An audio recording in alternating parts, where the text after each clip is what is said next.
ඕන කියන තැන ඉන්නට ඕන බවත් තේරුම් ගැනීම ඉතාම වටිනවා. මනුෂ්‍ය ජීවිත තිරිසනෙක් බවට පත්වීමට හේතුව කුමක්ද කියලා අපි සොයා බලන්නට ඕන. කෙනෙක් තුල දස අකුසල් තිබේ නම් ඒ කියන්නේ දස අකුසල් කරන්නේ නම් ඔහු තුල පංච නීවරණ තියෙනවා. පංච නීවරණ ධර්ම යමෙක් තුල තිබේ නම් ඔහු ඇය තුල අවිජ්ජාව තියෙනවා.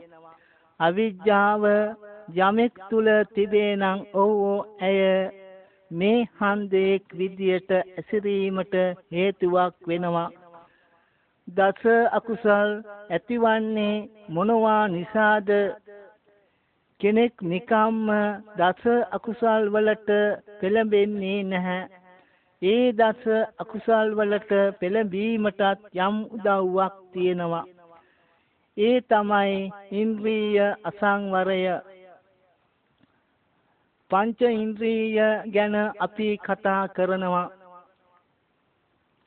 ඒ මොනවද පංච ඉන්ද්‍රිය කියන්නේ? චක්කු සෝත ගාන දිර්වා කාය.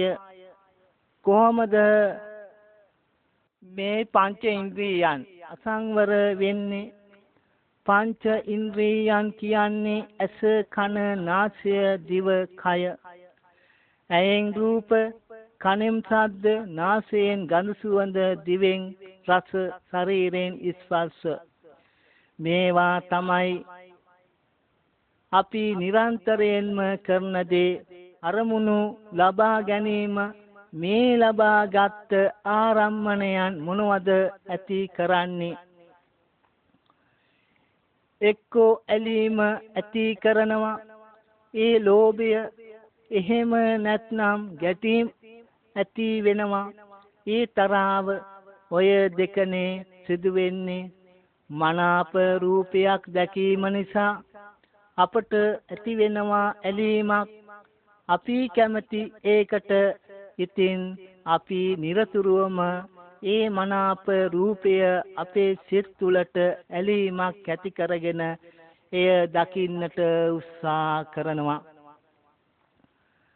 සමහර විට මේ ඇසට දැක ගන්නට බැරි වුණොත් මනසින්වත් දකින්නට උත්සාහ කරනවා. ඊළඟට හමනාප රූපයක් හෝ ශබ්දයක් කරමුණු වුණොත් ඒ නිසා අපට ඇති වෙනවා දේශයක් ගැටීමක්. බොහෝ විට තමා ප්‍රිය කරන දේ, තමා ආසා කරන දේ ලබා ගැනීමට බැරි වෙන අවස්ථාවේ අප තුල ඇති වෙනවා ගැටීමක්. ඊළඟට බැහැයි කියලා දැනගත්තොත් එතනත් ඇති වෙනවා දේශයක්. මේ ඉන්ද්‍රිය අසංවරය. එහෙමනම් මේ ඉන්ද්‍රිය අසංවරය නිසා අප තුල ඇති වෙනවා දස අකුසල්. අසංවරය වුණ තැනේදී මොකද කරන්නේ? කැමති දේ ලබා ගන්නට උත්සාහ කරනවා. කැමති දේ ලබා ගන්නට යාමේදී බාධක පේන විට ඇතිවන්නේ දේශය. ඒ නිසා ඒ දේශය අනුව කටයුතු කරන්න උත්සාහ කරනවා. පංච සීලය ඇත්තේම නැහැ. කොයිතරම් වැරදි සිද්ධ වෙනවද අසංවරය මුල් කරගෙන? දස අකුසල් වලට පෙළඹෙන්නේ දැන් පෑදිලිනේ. දන්වැල් පුරුක් වගේ එකින් එක කොච්චර දුරට සම්බන්ධ වෙනවද ඉන්ද්‍රිය අසංවරය නිසා? මොකද වෙන්නේ? නැඹුරු වෙනවා දස අකුසල් වලට. දස අකුසල් නිසා මොකද වෙන්නේ? ඇති වෙනවා පංච නීවරණ ධර්ම. පංච නීවරණ ධර්ම නිසා මොකද වෙන්නේ? අවිජ්ජාව ඇති වෙනවා. අවිජ්ජාව නිසා මොකද වෙන්නේ? මේ සංසාරයේ දුක් විඳිනවා. අපි නිතර හිතන්නට ඕන මේ සංසාරේ භයානකකම නිරන්තරයෙන්ම හිතන්නට පුරුදු කරන්නට ඕන. සම්මා සතිය නැමැති සීය මේ සීය නැති වුණොත් කරන්නේ කුමක්ද කියා තමාටම තේරෙන්නේ නැහැ. ඒ නිසා අපි හොඳට හිතන්නට ඕන, හොඳ සීයෙන් කටයුතු කරන්න පුරුදු වෙන්නට ඕන. එතකොට සිල්වත් ජීවිතයක් ගත කරන පුජ්‍යලයක් වෙන්න පුළුවනි. මම මේ කාරණා පැහැදිලි කළේ සිත හවුල් වෙන හැටි කියා දෙන්නටයි. එතකොට අර දේවතාව අන්තෝ ජටා බයිජටා යනුවෙන් මේ අවුල් ලියන්නේ කොහොමද කියන එකයි බුදුරජාණන් වහන්සේගෙන් විමසුවේ.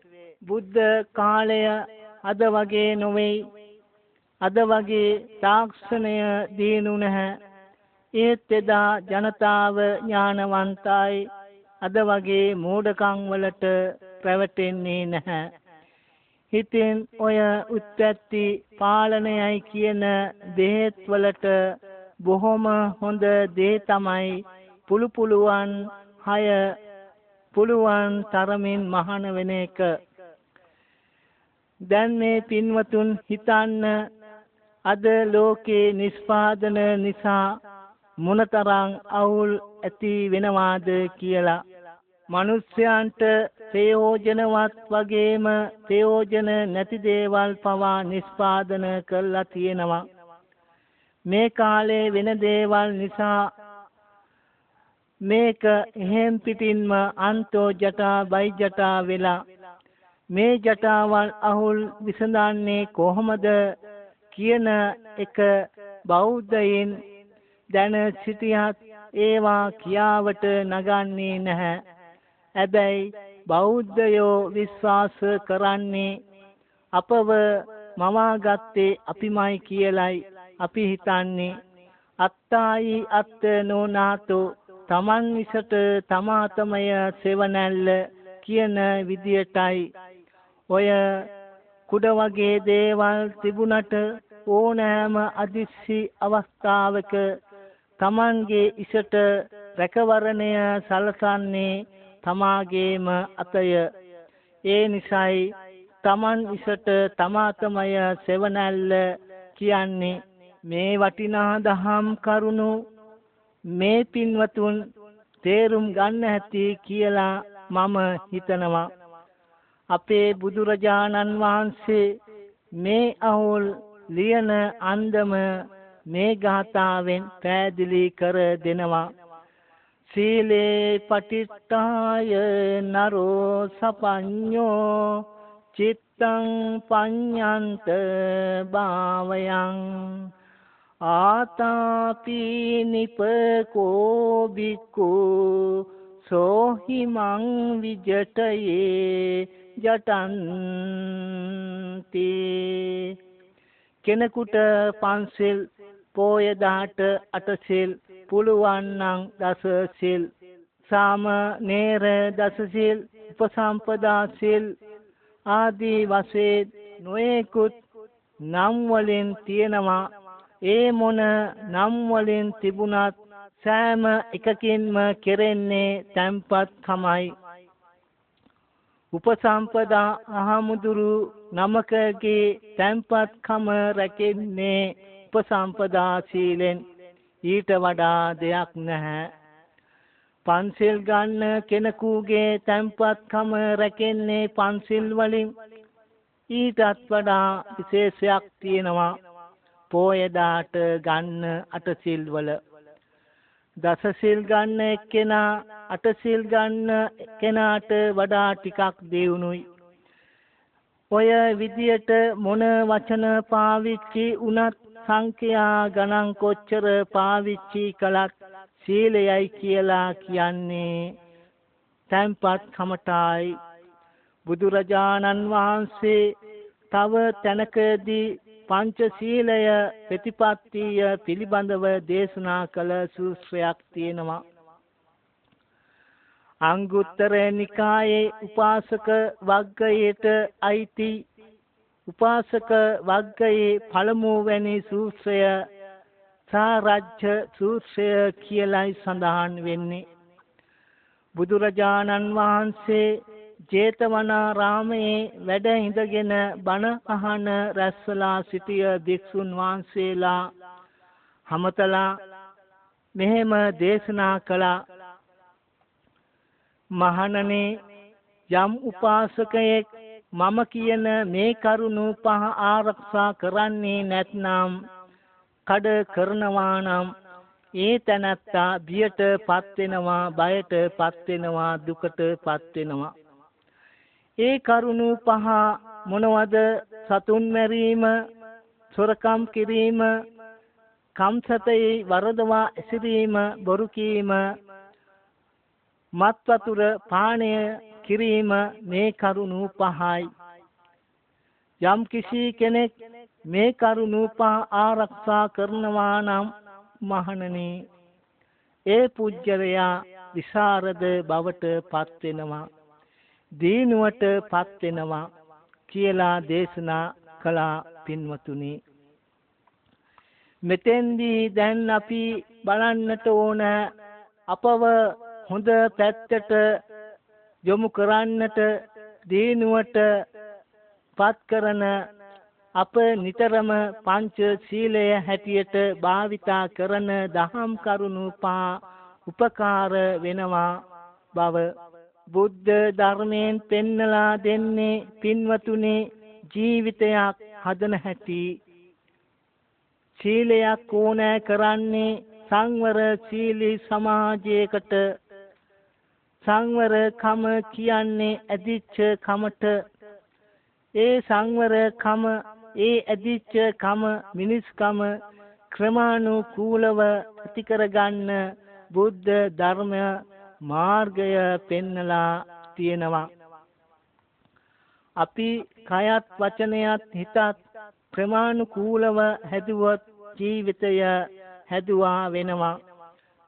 පන්සිල් ආරක්ෂා කිරීමෙන් කයයි වචනයයි හැදෙනවා, සකස් වෙනවා. භාවනාව දීනු කොළොත් මනස හැදෙනවා, සකස් වෙනවා. මේ දීනුව අරහත් තත්ත්වය දක්වා ඇති කරගන්න පුළුවනි. බුදුවන තත්ත්වය දක්වා වර්ධනය කරගන්න පුළුවනි. බුද්ධාගම පෙන්නලා දෙන පරම සපතත් නිර්වාණයත් එකයි. ඊටාම කුඩා කාලේ හිඳලා දියුණු කරගෙන යන්නට ඕන. පින්වතුනි, අපිට සකස් කරගන්න ඊටාම පාසු දේ තමයි කයෙන් සිද්ධ වෙන වැරදි. කයෙන් වෙන වැරදි 3ක් පන්සිල් ආරක්ෂා කිරීමෙන් මගහරවා ගන්නට පුළුවන්. වචනයෙන් වෙන වැරදි 4ක් නැති කරගන්න පුළුවනි. මේ නිසා කයත් වචනයත් සෑයෙන දුරකට හදාගන්න, සකස් කරගන්න පන්සිල් උපකාර වෙනවා. අද බොහෝ දෙනෙක් කතා කරනවා බුද්ධාගම කියන්නේ පරලොව සැපවත් කර ගන්න දේශනා කරපු ධර්මයක් කියලා. ඒ කතාව සම්පූර්ණ නොවන වචනයක්. එය පරලොවටත් මේ ලොවටත් හේතු වන ධර්මයක්. වැඩි කොටසක් මේලව යහපත පන්සිල් ආරක්ෂා කිරීමෙන් මේලව පරලොව ජීවිතය කොයිතරම් යහපතකට පත් වෙනවද කියන එක ඒ මග ගමන් කිරීමෙන් වටහා ගන්න පුළුවනි. ඒ මග යන්නට ඕන. යන්න සනසීමයි දීනුවයි දෙකම ඇති වෙනවා. ජීවිතයේ එක පැත්තක් පමණක් නොවේයි. සම්පූර්ණ දීනුවක්, සැපදායක දීනුවක්, මේලොව සැනසිලිදායක ජීවිතයක්, නිරෝගී සම්පන්න ජීවිතයක්, දුක්ඛම් කටළු දුරු කර ගත හැකි ජීවිතයක් ගොඩ ගන්නට පුළුවනි. පින්වතුනි, මේ දහම් කරුණු පහෙන් පළමු වෙන්න ප්‍රාණඝාතය, සතුන්ගේ ජීවිතය වනසා දැමීම, මිනිසාත් වනසා දමනවා. මිනිසා තිරිසන් සතුන් වනසා දැමීමෙන් යෙදිලා ඉන්නවා. බුදුරජාණන්